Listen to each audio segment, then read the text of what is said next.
अल्लाह नहीं कीजिएगा।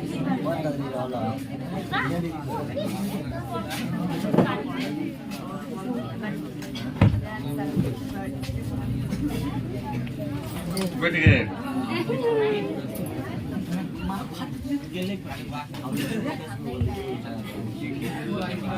आज एक नया पद हम लोग चर्चा करेंगे, पद खंड का। तुमुल कोलाहल कल्लह में पाठ का नाम है तुमुल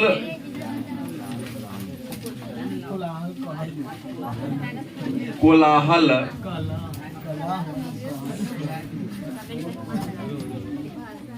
कल्लह में। लेखक है जयशंकर प्रसाद।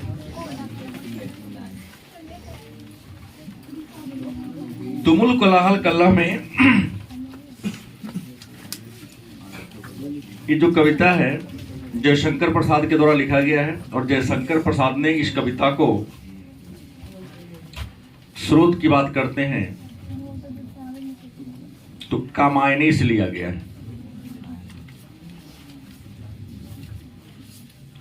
कामायनी के निर्वेद सर्ग से।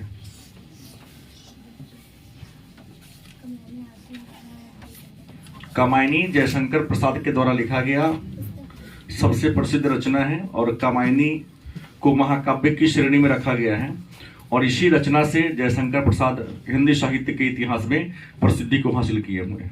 हालांकि इसके अलावा इन्होंने बहुत सारे पुस्तकें लिखी, लेकिन इनके द्वारा लिखे गए सभी पुस्तकों में जो सबसे ज्यादा प्रसिद्ध है, महत्वपूर्ण है, वह कौन है?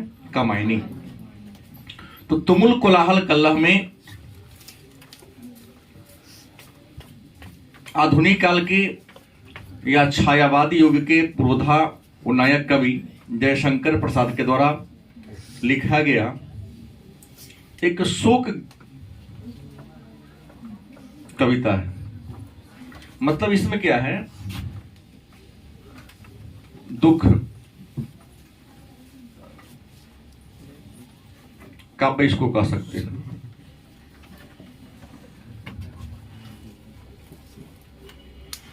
एक युद्ध होता है, उस युद्ध के बाद का जो माहौल होता है, और युद्ध के बाद युद्ध में तो बहुत सारे लोग मारे जाते हैं, तो लोगों का जो मन विचलित हो जाता है, उसी विचलित मन की स्थिति में लोगों की भावनाएं कैसी होती हैं, जीतने वाले का भी और हारने वाले का भी, उसी पर इन्होंने क्या किया है? रचना लिखा है। तो इसके बारे में जानने से पहले हम लोग जानेंगे किसके बारे में? जयशंकर प्रसाद के बारे में। आपको बता दें, जयशंकर प्रसाद के जन्म की अगर हम बात कर ले कि इनका जन्म कब हुआ था, तो इनका जन्म 1889 ईस्वी में हुआ था। कहां हुआ था? उत्तर प्रदेश के वाराणसी में। 89 में राज्य उत्तर प्रदेश और शहर वाराणसी।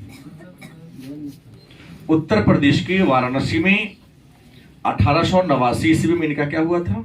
जन्म हुआ था। मृत्यु की बात करते हैं कि इनकी मृत्यु कब हो गई। अगर मृत्यु की बात करते हैं, इनकी मृत्यु 15 नवंबर 1937 ईस्वी को हो गई थी। 15 नवंबर 1937 ईस्वी को इनको क्या हो गई? मृत्यु हो गई थी। पिता, अगर बात करें पिता की, तो देवी प्रसाद साहू। इनके पिता कौन थे? देवी प्रसाद साहू। बिजनेसमैन थे, व्यापारी थे।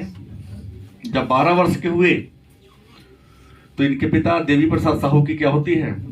मृत्यु हो जाती है। और 14 वर्ष के हुए, पिता के मरने के 2 वर्षों के बाद इनके माताजी का क्या होता है? देहांत हो जाता है। इनके दादा की बात करते हैं। दादा, हम लोग बाबा कहते हैं, नाम था शिवरत्न साहू ये तो सुरती का व्यापार करते थे। सुरती मतलब खैनी। खैनी के व्यापार करने के कारण यह प्रसिद्ध हो गए थे सुघनी साहू के नाम से। इनके दादा को लोग सुघनी साहू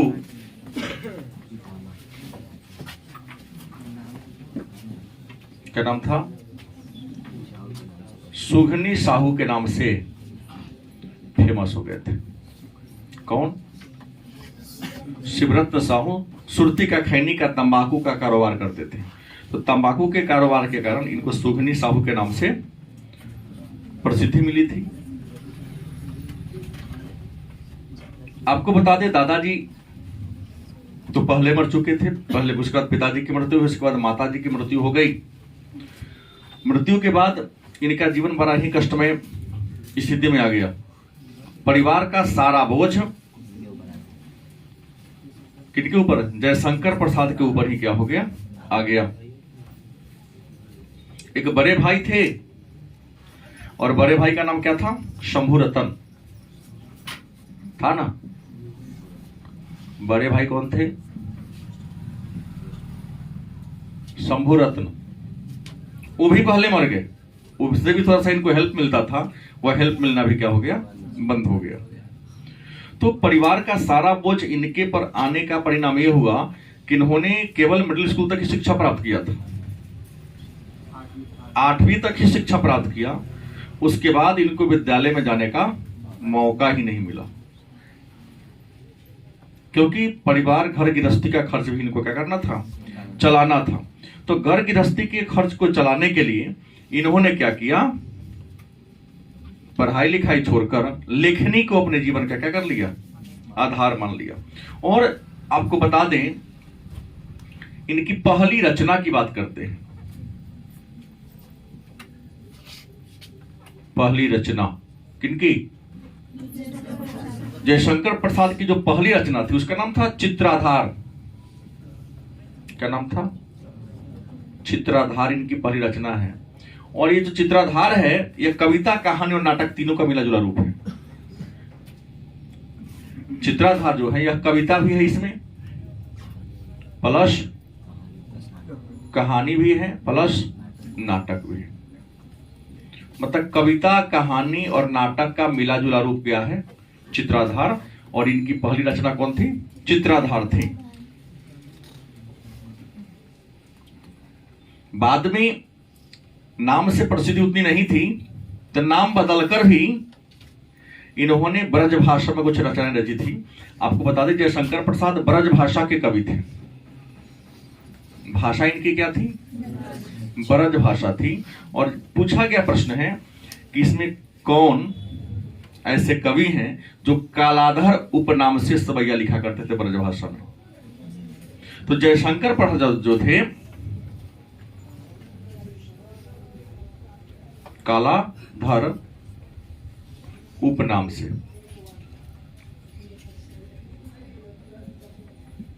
किस भाषा में? ब्रज भाषा में क्या लिखे? सवैया लिखा। उद्देश्य क्या था? प्रसिद्धि को हासिल करना। उद्देश्य क्या था? प्रसिद्धि हासिल करने के लिए नाम बदला कालाधर। हालांकि इस कालाधर नाम से में इनको क्या मिली? सफलता मिली। ऐसा नहीं कि इनको वहां पराजय मिली, वहां भी इन्होंने नाम अर्जित किया। लेकिन याद रखेंगे कि वह कौन कवि थे जो कालाधर उपनाम से कविताएं लिखा करते थे? जयशंकर प्रसाद। इन्होंने बहुत सारी रचनाएं रची। इनकी रचना को अगर हम बात करते हैं, रचना की अगर हम बात कर ले तो रचना को 3-4 श्रेणी में बांट लेंगे। पहला होगा काव्य, दूसरा क्या होगा? नाटक, एक और ले लेंगे क्या? उपन्यास। ठीक है, प्रश्न बन जाएगा कि वह कौन कवि थे जो एक महान कथाकार, नाटककार और उपन्यासकार भी थे? जयशंकर प्रसाद होंगे। तो इन्होंने कुछ काव्य भी रचा, उपन्यास भी लिखा और नाटक भी लिखा। इनके द्वारा लिखा गया प्रमुख काव्य संकलन की बात करते हैं। काव्य संकलन कौन कौन है? तो झरना, क्या है? झरना। झरना, आंसू, लहर। महाराणा का महत्व क्या? महाराणा का महत्व। करुणालय। करुणालय। प्रेम पथिक। प्रेम पथिक और कामायनी। तो हम कामायनी क्या है? तो काव्य है। कामायनी क्या है? काव्य है। तो जयशंकर प्रसाद के द्वारा लिखा गया प्रमुख काव्य है झरना, आंसू, लहर, महाराणा का महत्व, करुणालय, प्रेम पथिक और कामायनी। और आज जो हम लोग तुमुल कोलाहल कलह में शीर्षक कविता को पढ़ेंगे वह किस पुस्तक से लिया गया है? कामायनी के किस सर्ग से, मतलब किस खंड से? निर्वेद सर्ग से लिया गया। नाटक की बात करें तो नाटक में है क्या है? कल्याणी, परिणय। उसके बाद क्या है? प्रायश्चित। उसके बाद है राजश्री। राजश्री के बाद है विशाखा। इसके बाद कामना। उसके बाद है जन्मे जय। जन्मे जय का नाग यज्ञ। उसके बाद होगा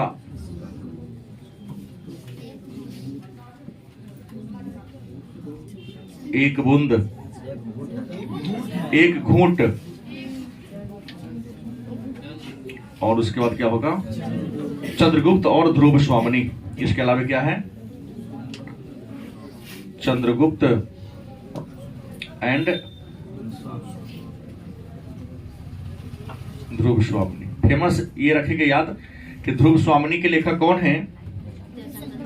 हाँ, प्रायश्चित और कल्याणी परिणय। सब महत्वपूर्ण नहीं है लेकिन कुछ ज्यादा महत्वपूर्ण है, हालांकि आपको देखना सब पड़ेगा। तो जयशंकर प्रसाद के द्वारा लिखा गया नाटक कौन है? कल्याणी परिणय, प्रायश्चित, राजश्री, चंद्रगुप्त, विशाखा, ध्रुव स्वामिनी, कामना, जन्मे जय का नागयज्ञ, स्कंदगुप्त और एक घूंट। इसके अलावा इन्होंने कुछ उपन्यास भी लिखा। उपन्यास में है कंकाल। क्या है? कंकाल है। दूसरा है तितली। तीसरा है इरावती। याद रखेंगे, इरावती अधूरा है, अपूर्ण है, मतलब यह इनकी लास्ट रचना है। इसी को लिखते लिखते इनकी क्या हो गई थी? मृत्यु हो गई थी। तो ये इनकी क्या है? लास्ट रचना है। हमने कहा थी भाषा क्या है इनकी? है ब्रज भाषा है। और युग की बात करते हैं कि किस युग के कवि हैं? तो छायावाद। किस युग के कवि हैं? छायावाद। हिंदी साहित्य का एक युग है छायावाद, उसी छायावाद के कवि इनको माना जाता है। तो एक बार चर्चा करते हैं फिर कविता की ओर चलते हैं। तुमुल कोलाहल कलह में शीर्षक कविता के लेखक जयशंकर प्रसाद। जयशंकर प्रसाद ने यह कविता कामायनी के निर्वेद सर्ग से लिया है।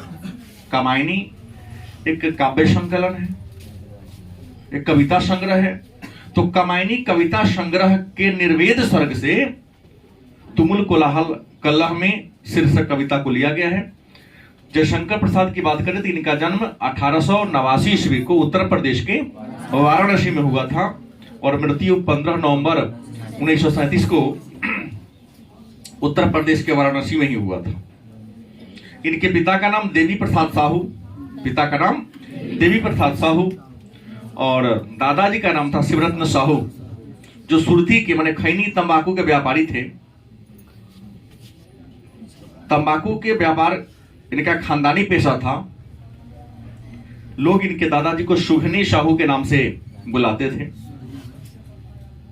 12 वर्ष की अवस्था में इनके पिता का 12 वर्ष के जब थे तो इनके पिताजी की क्या हो गई? मृत्यु हो गई। और पिताजी के मृत्यु के 2 वर्ष बाद मतलब 14 वर्ष की अवस्था में इनके माता जी का देहांत हो गया। माता पिता के देहांत होने के बाद थोड़ा परिवार में आपसी कलह क्या हो गया, बढ़ गया। और आपसी कलह बढ़ने के पीछे रीजन था आर्थिक संकट। बात समझ गए? आर्थिक संकट के कारण इनके परिवार में कलह की भावना क्या होती है, बढ़ जाती है। और जब परिवार में कलह हुआ, संयोग से दुर्भाग्य चारों तरफ से इनको ऊपर आया। इनके बड़े भाई शंभु रतन का मृत्यु हो गया। इनकी अधिकांश शिक्षा घर में हुई, क्योंकि इन्होंने परिवार की आर्थिक स्थिति खराब होने के कारण 8वीं कक्षा तक की शिक्षा को क्या किया था, प्राप्त किया था। लेकिन ये अपने कर्म और कर्मठ योग्यता के कारण 8वीं की शिक्षा पूरा करने के बाद भी साहित्य के क्षेत्र में एक महान कृति स्थापित करने का, यश प्राप्त करने का इन्होंने काम किया। यह एक बहुत बड़े कथाकार, नाटककार और उपन्यासकार के रूप में क्या हुए, प्रसिद्ध हुए। यह छायावाद के कवि थे और ब्रज भाषा में इन्होंने रचना लिखा। इनकी पहली रचना थी चित्राधार। जयशंकर प्रसाद की पहली रचना कौन थी? चित्राधार। और चित्राधार जो है वो कविता, कहानी और नाटक का मिला जुला रूप है। यह कविता भी है, कहानी भी है और नाटक भी है। इन्होंने ब्रज भाषा में कालाधर उपनाम से सवैया लिखा था। मोस्ट प्रीवियस क्वेश्चन है, पूछा गया प्रश्न है कि कौन कालाधर उपनाम से सवैया लिखते थे? जयशंकर प्रसाद। जयशंकर प्रसाद के द्वारा लिखा गया प्रमुख काव्य संकलन है झरना, आंसू, लहर, महाराणा का महत्व, करुणालय, प्रेम पथिक और कामायनी। याद रखेंगे, इसमें सबको नहीं ध्यान देना है, लेकिन करुणालय क्या है? करुणालय, प्रेम पथिक और कामायनी। और पूछने का तरीका और चेंज करता है, पूछे करुणालय क्या है, ये नहीं पूछेगा रचना किसकी है। करुणालय क्या है? ऑप्शन रहेगा काव्य संकलन, उपन्यास, नाटक, कहानी। ध्यान देना होगा क्या है। तो इन बातों पर ही फोकस करना, इसलिए मैंने तीनों को क्या कर दिया, अलग अलग कर दिया। तो कामायनी, प्रेम पथिक, करुणालय, महाराणा का महत्व, लहर, आंसू और झरना जयशंकर प्रसाद के द्वारा लिखा गया काव्य संकलन। उपन्यास की बात करते थे, इन्होंने 3 ही उपन्यास लिखा। नाम है कंकाल, तितली और इरावती। इसमें इरावती क्या है? अधूरा है, अपूर्ण है। नाटक में कल्याणी परिणय, पराश्चित, चंद्रगुप्त, राजश्री, ध्रुव स्वामिनी, विशाखा, कामना, जन्मेजय का नागयज्ञ, अस्कंदगुप्त, एक घूंट। इसमें ध्यान देने की बात है कि ज्यादा फोकस करेंगे याद रखने के लिए। कल्याणी परिणय, पराश्चित, ध्रुव स्वामिनी, ये ज्यादा महत्वपूर्ण है। अगर पूछा भी जाएगा तो ये तीनों को ज्यादा पूछने का क्या है, चांस है। तो आज जो हम लोग कविता पढ़ने जा रहे हैं, जिसका नाम है तुमुल कोलाहल कलह में, तो आपको पता है तुमुल कोलाहल कलह में जयशंकर प्रसाद के द्वारा लिखा गया एक प्रमुख रचना है। अच्छा, आपके पास है, तुम्हारे पास नहीं, दे दूं। तुमुल कोलाहल कलह में जयशंकर प्रसाद के द्वारा लिखा गया एक रचना है। इस कविता में क्या है, ईडा, ईडा एक शहर होता है, एक राज्य होता है। ईडा के प्रजा और मनु सारे काल्पनिक पात्र हैं, और ईडा भी एक काल्पनिक स्थान है, शहर है। ईडा और मनु के बीच घमासान युद्ध होता है। इस युद्ध में मनु ने ईडा के प्रजा पर इतना मतलब प्रहार किया, उसको ऐसे सताया, इतनी हत्याएं की कि हत्या के बाद ईडा तो बर्बाद उजड़ जाता है, उखड़ जाता है। लेकिन युद्ध के जीत के बाद भी मनु का मन क्या होता है, अशांत हो जाता है। खून की देखकर, लोगों की सबको देखकर इनका मन भी क्या होता है, बेचैन हो जाता है, विचलित हो जाता है। तो इसी विचलित मन को शब्दों के रूप में हमारे महाकवि जयशंकर प्रसाद क्या किए हैं, अभिव्यक्त किए हैं। ये जो कामायनी महाकाव्य को श्रेणी में रखा गया है, इसके जो नायक है उसका नाम है मनु। कामायनी के नायक कौन है? काल्पनिक है, मनु है। और जो नायिका है उसका नाम है श्रद्धा। याद रखेंगे कि कामायनी के नायक कौन है? मनु, नायिका कौन है? श्रद्धा। और एक बता दें कि इसमें प्रश्न पूछे जाने की संभावना है, पहले ही बोल दे रहा हूं, ये जो श्रद्धा है वह हृदय का प्रतीक है। कविता में श्रद्धा शब्द का प्रयोग करूंगा, कहीं कहीं पर मनु का प्रयोग करूंगा, और कहीं पर ईरा अगर आ जाए तो आप ध्यान रखेंगे। जो श्रद्धा है, जो इस कविता की क्या है, नायिका है, श्रद्धा किसका प्रतीक है? हृदय का प्रतीक है। दूसरा है कौन? मनु। मनु जो है वह मन का प्रतीक है। मनु किसका प्रतीक है? मन का प्रतीक है। और ईडा जो एक छोटा सा राज्य होता है काल्पनिक, ईडा वह बुद्धि का प्रतीक है। किसका प्रतीक है? बुद्धि का। तो आइए इसमें चर्चा करते हैं। तुमुल कोलाहल कलह में 5 पद है। इसमें कितने पद हैं? 5 पद हैं। और इसमें इसके 2 पद को, एक 2018 में और एक को 2019 में पूछा जा चुका है। चर्चा में कर दूंगा। पहला पद है तुमुल कोलाहल कलह में। पुस्तक को देखेंगे, लिखा है तुमुल कोलाहल कलह में मैं हृदय की बात रे मन। नहीं, तुमुल कोलाहल कलह में मैं हृदय की बात रे मन, विकल होकर नित्य चंचल खोजती जब नींद के पल, चेतना थकसी रही तब मैं मलय की बात रे मन, तुमुल कोलाहल कलह में मैं हृदय की बात रे मन। ये शोक गीत है, कविता के रूप में लिखा गया है, लेकिन रियल में है क्या? ये शोक। युद्ध के बाद मृत्यु होती है, हत्याएं होती है, अशांति होता है क्या? तो उस अशांति के माहौल में जयशंकर प्रसाद ने दुख भरा गीत को लिखा है। क्या लिखा है कि तुमुल कोलाहल कलह में मैं हृदय की बात रे मन। कवि कहते हैं कि मानव का जो जीवन है, मानव का जो युद्ध के बाद की स्थिति है कि इस तूफानी कोलाहलपूर्ण वातावरण में मानव का जो जीवन है हमेशा किसी न किसी समस्या में घिरा हुआ रहता है। तुमुल कोलाहल कलह में मैं हृदय की बात रे मन। कवि कहते हैं कि इंसान वर्तमान परिप्रेक्ष्य में, वर्तमान समय में क्या देख रहा है कि कोलाहलपूर्ण वातावरण में जी रहा है। जहां जा रहे हो वहां आपको अशांति मिल रही है, मिल रहा है। आप शांति के तलाश में हर जगह भटकते हैं, लेकिन कहीं भी मेरे ख्याल से आपको शांति नहीं मिलती है। हम तो देखते हैं कि अस्पताल से लेकर शमशान तक लाइन लगी है। अस्पताल में मरीज अपने स्वास्थ्य को दिखाने के लिए कैवा नंबर? 95वां नंबर आपका है।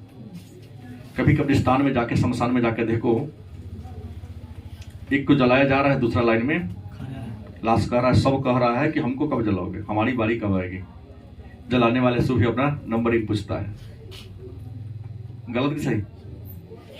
तो कहीं भी शांति नहीं है, लेकिन कहते हैं कि मैं हृदय की बात रे मन। लेकिन इस अशांतिपूर्ण वातावरण में आपकी जीवन का सच्चा जो मार्गदर्शक है कौन है? आपका हृदय।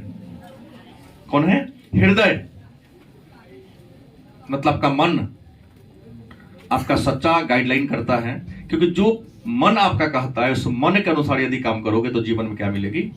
शांति मिलेगी। लेकिन अन्य के कहने पर करोगे तो कोलाहलपूर्ण वातावरण में तो ऑलरेडी पहले से है, पुनः मन क्या रहेगा? अशांत रहेगा। दूसरा लाइन है विकल होकर नित्य चंचल खोजती जब नींद के पल। कभी कहते हैं कि सुबह से शाम तक, चाहे मैं हूं या तुम्हारे पिता हो, गलत किसे?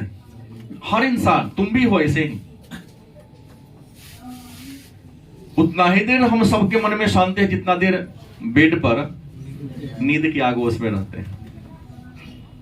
सुबह नींद खुली, आंख खुलने से लेकर आंख बंद होने तक एकदम बेचैनी ही बेचैनी रहती है।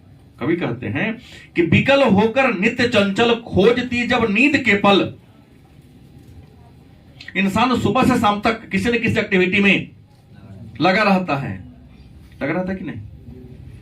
लेकिन जब काम करते करते थक जाता है तो सोचता है कि हम थोड़ा सा क्या हो जाए, निद्रा की अवस्था में जाकर, और शरीर में जो थकान सी है, मस्तिष्क जो चेतना विहीन हो गया, बेचैन हो गया है, तो एक शांति का माहौल चाहता है कि शांति के माहौल में जाए, सोले। 2-4 घंटा सोने के बाद हमारा पुनः बॉडी तरोताजा हो जाएगा और अगले दिन काम करने के लिए क्या हो जाएगा? तैयार हो जाएगा। जैसे कुछ लोग कहते हैं कि हमें तो नींद ही नहीं आती है 2 बजे तक, और मैं देखता हूं कई बार क्लास में आंख ये होने लगता है, 9 बजे के बाद हमारा आंख खुलने का इच्छा ही नहीं करता है। तो नींद उसे नहीं आती है रात को जो दिन में काम नहीं करता है। गलत सही बेवजह यहां वहां अपने समय को व्यतीत करता है, तो उसको नींद भला आएगी क्या? नहीं आएगी। यहाँ कवि लिखते हैं कि विकल होकर नित्य चंचल, जो अपने जीवन की परेशानियों को दूर करने के लिए, जीवन की समस्याओं से मुक्त होने के लिए सुबह से शाम तक यहां वहां परेशान भटकता रहता है, शाम होते होते वह शांति माहौल में जाकर नींद के आगोश में ल जाना चाहता है। गलत कि सही? चेतना थकसी रही तब मैं चेतना थकसी रही तब मैं मलय की बात रे मन। कहता है कि जब इंसान की चेतना थक जाती है, दिमाग काम करना बंद, सुस्त हो जाता है काम करते करते, ये नहीं कि पागल हो जाता है, नहीं, तो उसका जो हृदय होता है वह शांत हो जाता है, मन क्या होता है? शांत हो जाता है। जैसे ही मन शांत होगा तो काम करने की इच्छा क्या होगी? खत्म होगी, और नींद में आते ही उसे परम आनंद की क्या होती है? प्राप्ति होती है, और बड़ा ही आनंदित हो जाता है। देखिएगा जब दिन भर काम करते, जब बेड पर जाते हैं, जब नींद आ जाए उस समय कोई आपको जगाएगा, देखिएगा इंसान सबसे ज्यादा सुकून किस समय महसूस करता है? हमको क्या लगता है कि सब काम करने के बाद पहली बार बेड पर जाते हैं और हल्का सा नींद आ रहा हो, उस समय कोई तुमको टोक दे तो लगता है कि अगर मिसाइल मिली तो मिसाइल से उसको उड़ा दिया। गलत कि सही? दूसरा है चीर विषाद विलीन मन की। देखेंगे प्रश्न है, चीर विषाद विलीन मन की, इस व्यथा के तिमिर वन की, मैं उषा सी ज्योति रेखा कुसुम विकसित परात रे मन, तुमुल कोलाहल कलह में मैं हृदय की बात रे। कविता है, लाइन को दोहराना पड़ेगा, शोकित है। लिखा है कि चीर विषाद विलीन मन की, इस व्यथा के तिमिर वन की, मैं उषा सी ज्योति रेखा कुसुम विकसित परात रे मन, तुमुल कोलाहल कलह में मैं हृदय की बात रे मन। कवि कहते इस लाइन में, इस वाक्य के माध्यम से, इस पद के माध्यम से कवि कहना चाहते हैं कि जब मनुष्य, ठीक है ना, चीर विषाद विलीन मन की, कि जब मनुष्य चीर विषाद में दुखी होकर, मतलब उसका हृदय, उसका मन, उसका शरीर दुखी हो जाता, थक जाता है, घुटन महसूस करने लगता है। जैसे मैं 1 घंटा आपको पढ़ाता हूं, कभी कभी चलो आज 2 घंटा पढ़ लेते हैं, अगर 2 घंटा के बाद थोड़ा सा टारगेट ले लीजिए, सर बोले 2 घंटा पढ़ाएंगे, और 2 घंटा से 2-3 मिनट पढ़ने लगे तो आपकी बेचैनी क्या होगी? क्योंकि हमने टारगेट पहले से कर लिया है। हर काम की क्षमता होती है, नहीं, माइंड सेट होता है। अब प्रतिदिन 4 रोटी खाते हैं, अब कोई टारगेट 2% नहीं, 6 तुम्हें खाना पड़ेगा। चौथी रोटी के बाद 5वीं रोटी देखकर आपके मन में थोड़ी सी क्या होगी? घृणा पैदा होने, बेकार आ गया है इसके यहाँ खाने, इससे अच्छा अपने का है, यहाँ का ही जो बना था वही ठीक था। जबरदस्ती होने लगे तो आप विचलित, व्याकुल होने लगते हैं, मन में थोड़ा सा क्या करने लगते हैं? पश्चाताप करने लगते हैं। तो ही लिखा कि चीर विषाद विलीन मन की, इस व्यथा के तिमिर मन की। मनुष्य जब चीर विषाद में विलीन होकर घुटन महसूस करने लगता है, जब घुटन होगा तो आपको चारों तरफ अंधेरा ही अंधेरा ही दिखाई देगा। इंसान कहता है, देखा गया है कि जब आप किसी परेशानी में, कष्ट में आ जाते हैं तो आपको दूर दूर तक प्रकाश दिखाई नहीं देता है, लगता है कि हम इस मुश्किल से निकल ही नहीं पाएंगे, निकलने का वही रास्ता आपको दिखाई नहीं देता है। उस समय लिखता है कि मैं उषा सी ज्योति रेखा। लेकिन उसी समय यदि आप अपने हृदय से पूछो तो आपका हृदय जो है वह सूर्य, उषा मतलब क्या होता है? सुबह। उषा माने क्या होता है? सुबह। सुबह के सूर्य के प्रकाश की तरह आपका हृदय से पूछो कि हम इस दलदल में फंस गए हैं, निकलने का रास्ता आपका हृदय बताता है, बोलता है ना कि तुम इस रास्ते पर चलो, तुम्हें सफलता मिलेगी। क्योंकि मैंने आपको साइकोलॉजी में बताया है कि इंसान के मन के 3 अवस्था हैं, ईड, ईगो एंड सुपर ईगो। यह मन की गत्यात्मक अवस्था है। क्या पढ़े कुमार? ईड जो सुख के सिद्धांत पर चलता है, ईड सुख के सिद्धांत पर चलता है, लेकिन सुख के सिद्धांत पर चलकर इतना आगे बढ़ जाता है, उसके जीवन में चारों अंधेरा दिखाई देने लगता है, क्योंकि उसका सुख नैतिकता और सामाजिकता से कोई लेना देना नहीं है। तब इंसान सुपर ईगो की तलाश करता है कि नहीं, समाज में मुझे सम्मान कैसे मिलेगा। आपका हृदय कहता है ये काम कर दो ना, ये गलत है। गलत कि सही? ये कहा कि जब आपका जीवन दलदल में, अंधेरा में फंस जाता है, चीर विषाद विलीन मन की, जब आपका मन अशांति के माहौल में फंस जाता है, चारों ओर अंधेरा ही अंधेरा दिखाई देता है, तो वहां पर आपके जीवन में प्रकाश लाने वाला आपका कौन है? हृदय है, मन है। और मन ही फूल के, कुसुम का मतलब क्या होता है? फूल के समान खिलकर आपको सही रास्ते पर ले जाने का काम करता है। अगला प्रश्न 2 बार पूछा गया है, जहां मरु ज्वाला धधकती, ये प्रश्न बनाकर पूछा गया है 2 नंबर में कि जहां मरु ज्वाला धधकती चातकी कनको तरसती। जहां मरु ज्वाला धधकती चातकी कनको तरसती, उन्हीं जीवन घाटियों की मैं सरस बरसात रे मन, तुमुल कोलाहल कलह में मैं हृदय की बात रे मन। क्या लिखा? जहां मरु ज्वाला धधकती, मरुस्थल मतलब बुझते हैं, और ज्वाला मतलब क्या होता है? आग होता है। कवि कहना चाहते हैं कि मरुस्थल में गर्मी आग की वर्षा कराती है। मरुस्थल में जो गर्मी होती है वह आग की वर्षा कराती है। इतनी गर्मी होती है कि थोड़ा भी धूप, सूर्य का प्रकाश पहुंच जाए तो लगेगा जल की नहीं, आग क्या हो रही, वर्षा हो रही है।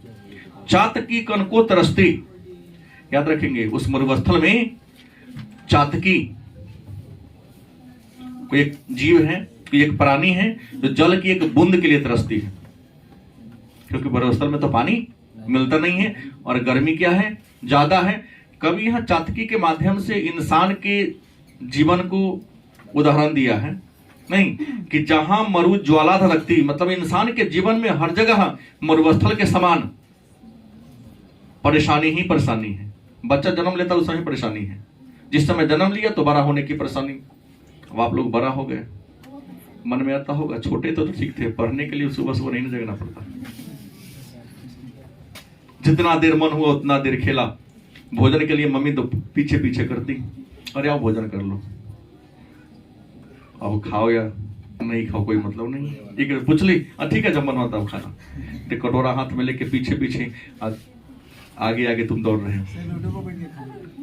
नहीं, हाथ धोने का, ये करने का, साफ होने का अभी समझ, जितना है तना खा लो, तो तुम ब्रश करने की कोई जरूरत नहीं था उससे। हाँ नहीं,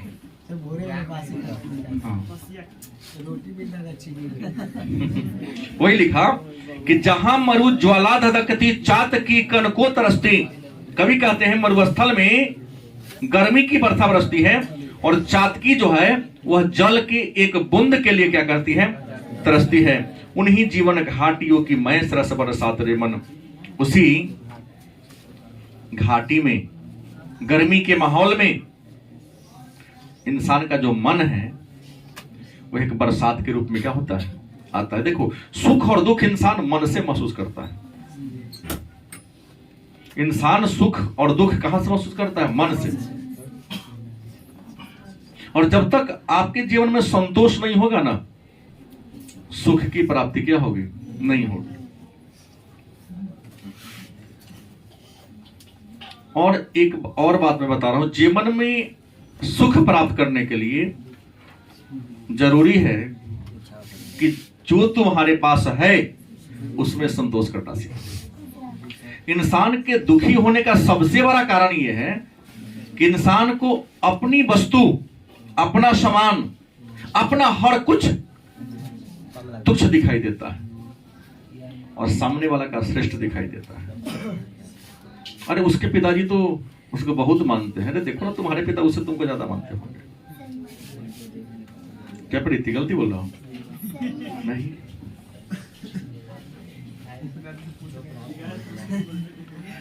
जीवन में रामायण में की जगह लिखा वाल्मीकि ने कि जहां बसे तहां सुंदर देशो और जो प्रतिपाल करे वही नरेशो। मतलब जहां आप रहते हो, जिस देश में रहते हो, वह देश तुम्हारे लिए सबसे सुंदर देश होनी चाहिए।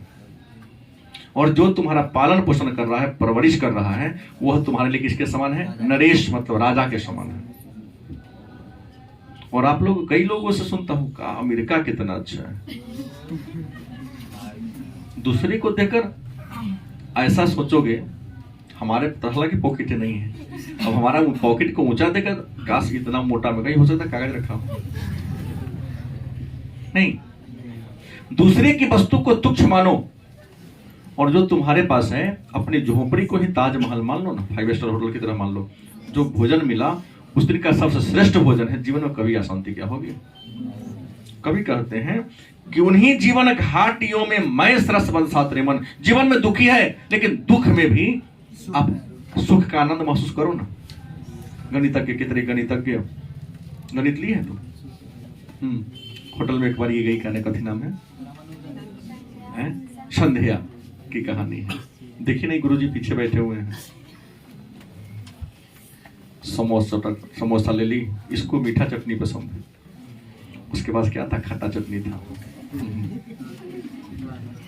कटोरा ले लिया, समोसा लेके खा रही है कटोरा में, लेकिन डुबका डुबका के। लोगों ने कहा क्या? हम गणित वाले हैं छात्र, माना कि कटोरा में क्या है? मीठा चटनी है। अरे सब्जी खराब बना, उस दिन उसको मटर पनीर समझ के खाएंगे ना। हर दिन तो पकवान अच्छा बनता है, जिस दिन खराब बन गया इसके लिए पूरा घर को सर पर थोड़ी रख लेंगे कि रख लेंगे। और आप लोगों में यही बुरा है जीवन में सुखी ना होने का। एक सब दिन अच्छा बना, एक दिन खराब बन गया, नहीं चलेगा। काउकिच काउकिच चिक चिक करना शुरू कर दिए। नहीं, उस खराब को ही सुंदर पकवान समझ के खाओ। देखो खाए भी नहीं करते हैं तो जीवन में सुख की प्राप्ति नहीं होगी। बुद्ध ने क्या कहा? इंसान के कष्ट का मूल कारण क्या? इच्छा, आकांक्षा। इच्छा को कम करो ना। महात्मा गांधी ने भी कहा ना कोई इच्छा ना कोई दुख। जब आपकी इच्छा होगी ही नहीं तो दुख भी आपके जीवन में क्या होगा? नहीं होगा। आपकी इच्छा ही आपके कष्ट का मूल कारण है। नहीं, इच्छा करेंगे तो पॉजिटिव सेंस में जाएंगे ना।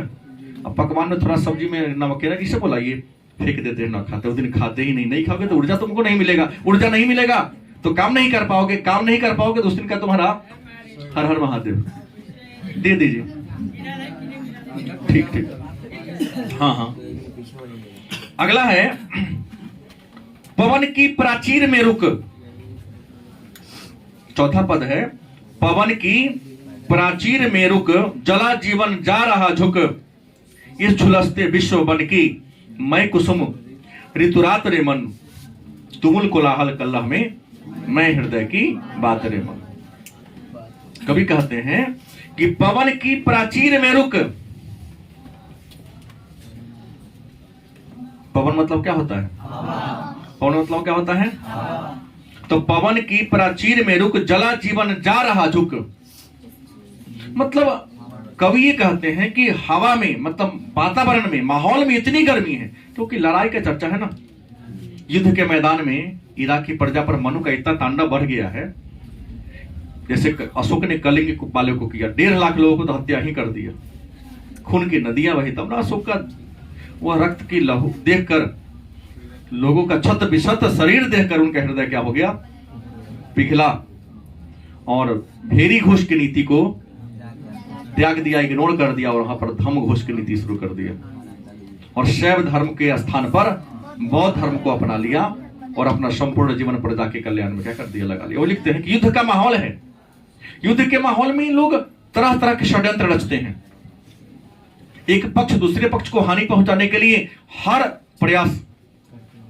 क्योंकि बहुत बड़े विद्वान ने कहा कि युद्ध और प्रेम में everything is fair, love and वार। युद्ध और प्रेम में हर कुछ क्या होता है? जायज होता है। वही लिखा पवन की प्राचीर में रुक, जला जीवन जा रहा झुक। इस अभागे जीवन में, इस जीवन में समस्याएं इतनी ज्यादा आ गई है, कई बार आ जाती है कि लगता है कि जीवन को यहाँ झुकना पड़ेगा, हार मानना पड़ेगा, माथा को टेकना पड़ेगा। होता है, कई बार आता है। आपके लाइफ में भी अगर सक्रिय मानव है तब, अमित की तरह अनहरा लेके जगले की सुतले की अगर जीवन है तो यहाँ कोई फर्क नहीं पड़ता है। तो मोबाइल चला के मारामारी करता है। नहीं, एक प्रिंस का मित्र था, 10 दिन पहले पता चला, मोबाइल तोड़ लिया, कहा कि मोबाइल तो गिर गया है। अब 20 बार हमारे ऊपर रिक्वेस्ट आया, ठीक है मैं कहता हूं खरीदाएगा। तो हमने यहां कि पवन की प्राचीर में रुक जला जीवन जा रहा झुक। वर्तमान समय का जो जीवन है, हालांकि उस युद्ध का चर्चा इन्होंने किया है कि युद्ध के मैदान का माहौल ऐसा था कि उसमें हवा भी जो बह रही थी, हवा में शीतलता क्या थी? नहीं थी। सब एक दूसरे को प्राण के दुश्मन हो रहे थे। आज देखिए ना, सड़क पर चलते वहां भी संघर्ष है। इंसानी तो कंकर है ना, कंकर से आपको बचना है, कील से बचना है। गलत सही, गंदगी फैला हुआ है, व्हाइट कपड़ा पहनते हैं तो उस गंदगी से ही बचना, तो वो आके चिपक जाएगा उसमें। क्या जीवन में हर जगह क्या है? संघर्ष है। और सभी सांसारिक अग्नि आपको जलाने के लिए क्या है? तैयार है। आप पीछे हैं, कुछ नहीं कर पा रहे, तो वहां भी आपको हंसता है लोग। आज का जीवन हो गया, कहते क्या मालूम है कहानी? आज का जो जीवन हो गया है वो पुत्र पिता और गधा वाला कहानी हो गया। नहीं, कुछ ना करो फिर भी हंसेगा, करोगे फिर भी हंसेगा, हैं? कुछ नहीं करो, अरे कुछ नहीं करता, निठल्ला है, निकम्मा है। और कर रहे हैं, जितना ताकत उतना नहीं कर रहा है। हाँ, ज्यादा कर रहे हैं, अरे ये तो पगला गया, धोने के पीछे दौड़ रहा है। इसको तो सामाजिकता से मतलब ही नहीं है। किसी का समाज नहीं है क्या? किसी का नहीं, केवल अपने लिए जीता है। बस एक ही टारगेट लेके चलता है, किस तरह से उसको नीचा दिखाए। लिखा तो ही जीवन में चारों ओर क्या है? गर्मी है। गर्मी इतनी है कि जीवन को क्या कर रहा है? जला रहा है। बचना आपको, सबको इस बात को क्या करना है? सुनना है। कहां से? केवल कान से, दिमाग से नहीं सुनना है। इस झुलसते विश्व वन की मैं कुसुम ऋतु रात्रि मन। इस झुलसते हुए माहौल में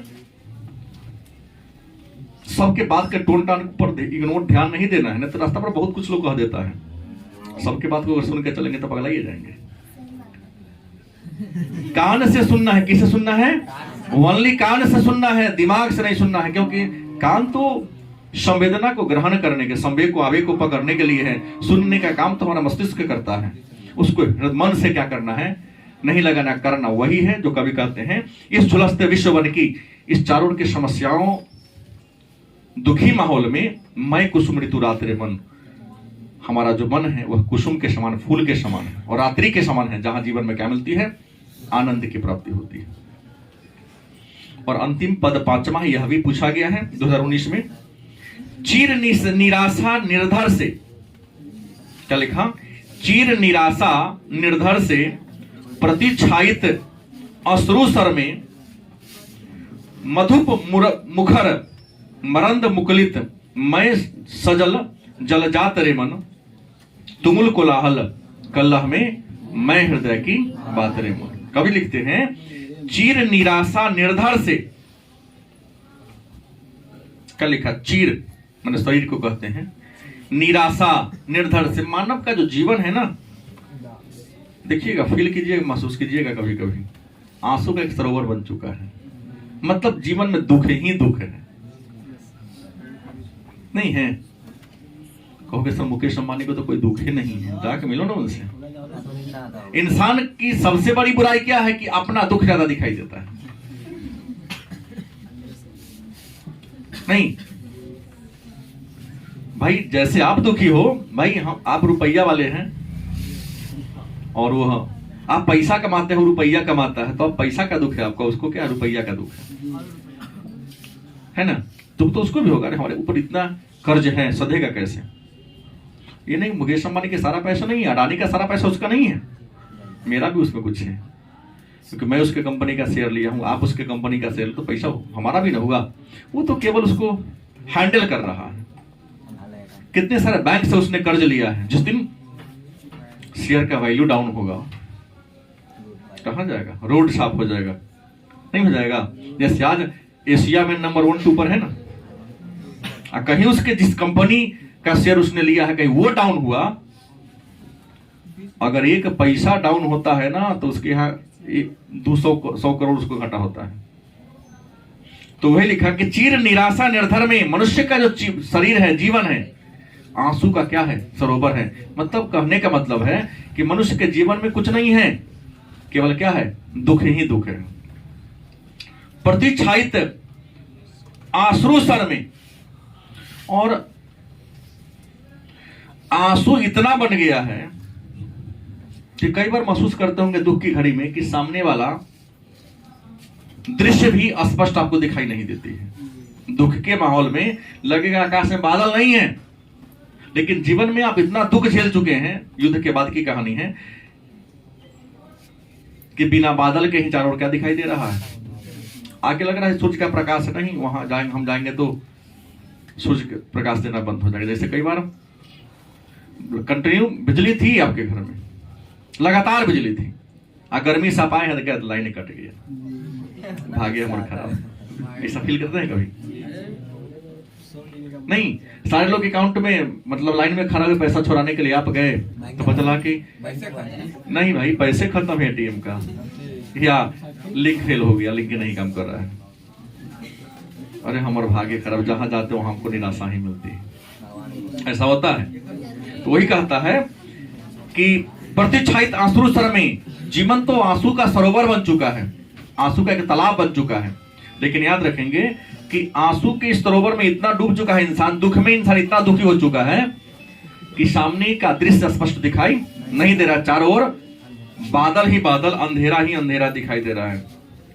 मधुप मुखर मरंद मुखरित, मैं सजल जलजात रे मन, तुमुल कोलाहल कलह में, मैं हृदय की बात रे मन। लेकिन कहा था कि इसी अशांति माहौल में हमारा जो मन है, नहीं, आशा का किरण लेके आती है।